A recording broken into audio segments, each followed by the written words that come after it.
काय मैत्रिणींनो, कारल्याची भाजी आवडते ना? कमेंट करून नक्की सांगा.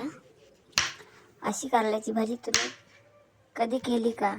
आणि केली नसेल तर एकदा नक्की करून बघा. कारले मस्त धुवून घ्यायचे, असे उभे उभे पतले पतले काप चिरून घ्यायचे. तो पण तुम्ही सगळे कारल्याचे असे काप करून घेते. माझ्याकडे अर्धा किलो कारल्यामध्ये भाजी करत आहे. आणि याला नाव काय द्यायचं तुम्ही कमेंट करून नक्की सांगा.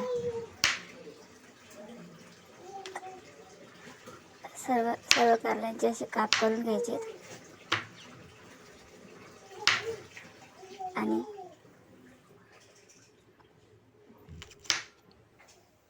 बघा असे मस्त काप करून घ्यायचे कारल्याचे.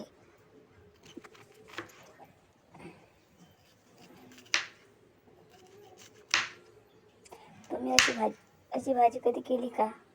हे कारले लहान मुलं सुद्धा आवडीने खातील. असे पूर्ण कारल्यांचे काप करून घ्यायचे. छान मिठात घोळून 15 ते 20 मिनटं ठेवून द्यायचे. त्यांना चांगलं पाणी सुटतं. आणि ही कारले लहान मुलं सुद्धा आवडीने खातील, मोठे तर दूरच. पाणी सुटलं पूर्ण पिळून घ्यायचे, धुवून घ्यायचे. त्यामध्ये बेसन पीठ, तिखट, मीठ, हळद आणि गरम मसाला, थोडंच मीठ टाकायचं. आधीच मिठामध्ये टाकलं असल्यामुळे जास्त मीठ टाकायची गरज नाही. आणि मस्त तळून घ्यायचे. त्याला बेसन पिठात घोळून छान तळून घ्यायचे. असे कुरकुरीत होईपर्यंत तळायचे.